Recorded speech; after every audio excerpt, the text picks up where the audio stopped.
I'm Matt with eTrailer. Today we're going to be talking about the Thule OutPace bike rack on the back of our 2025 Nissan Kicks.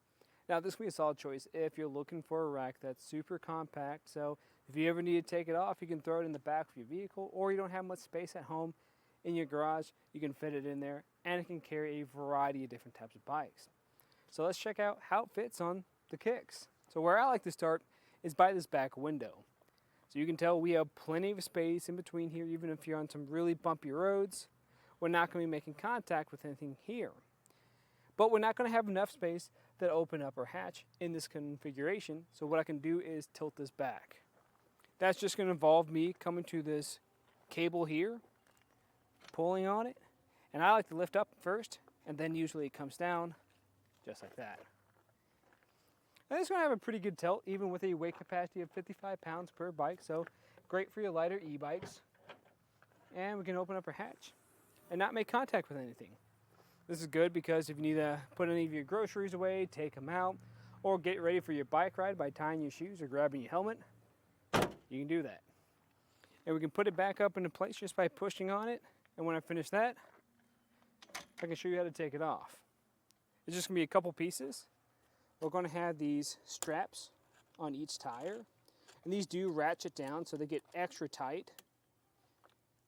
We get it off all the way. Sometimes you might have to lift up on the other post. And same thing for the other side. And when they are both removed, we can come down to our center post that's making contact with our frame. Press down in there, release it. You'll notice there is a lock core on it, so it does have some extra security, so no one can take your bike. I can take it off now and take it out for a ride. Now you'll notice with these cradles, those straps are going to have two spots you can put them back into. You can ratchet them back into place, or they do have another stowaway spot. And those cradles do fold up. All you have to do to fold them up is grab here, pick up, and there you have it. So it saves you a little bit more space like that, but I like to keep mine out when I'm driving around. I'll talk about why here in a second, but I'll put these straps in the stowaway position for now. And what we can do from here is get a couple measurements. The first measurement I like to get is going to be the ground clearance. Ground clearance is good to know because if you're going up any steep inclines, you want to make sure you're not going to bottom out at any point. It's also important to take into account the weight of your bikes because that might make this drop by an inch or two. But right now, our ground clearance is going to be about 25.5 inches. So even if that does drop down by a couple inches, we're not going to bottom out. Now for the total distance away it sits, that's going to be about 27 inches. So that's pretty compact for a 2 bike rack. But still keep in mind if you're in a tight spot like a parking spot or garage, this could make contact with something. So just watch out. But if this isn't loaded at the moment, you can just fold it up by pulling on a strap and pushing up on it. I'm just going to make sure everything's properly pushed in so we're not going to make contact with anything. There we have it. And now we are going to be sitting at about 9 inches. So there's not too many racks out there that can sit that compact. Now the reason why I didn't fold those cradles in is because I didn't want to block my license plate that was back here. Right now it's just partially obstructed, but you can still clearly see it. Now our backup camera will be mostly obstructed, so I'd recommend using your back window since that's not going to be obstructed, or your mirrors.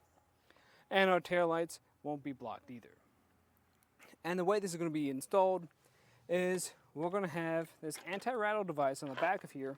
This does lock into place. It's going to be tool free, so when I loosen it up now, you see it shakes a little bit. When it's tight, it doesn't shake at all. And it will have a stowed position that locks into place. And on the front of it, we're going to have this hook that grabs into your pinhole. There it is right there. I like that that's also built in. Makes you less likely of actually losing this. And here I can actually show you the full folded position. So you'll just push in these two pieces, or cradles. And sometimes if you're not super concise with putting these straps back into place, they will get in your way just a bit. There you go. You just got to work around them. You get it to go back into place.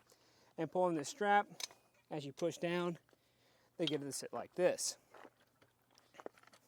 And this here just kind of folds up like a briefcase, so it's super compact. And I can show you how it fits back here.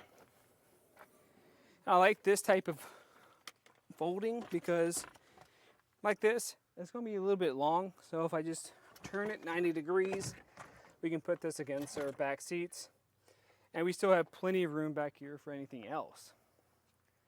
Now, in my opinion, I think this is going to be one of my top choices if you're looking for a rack that does save you space when you need it. Now, another one is going to be the Thule OutPace.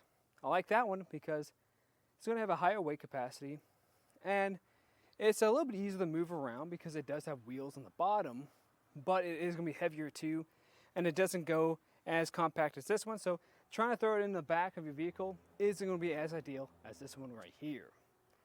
But of course, if you guys have any other questions, let us know here at etrailer. And again, I'm Matt, and thanks for watching.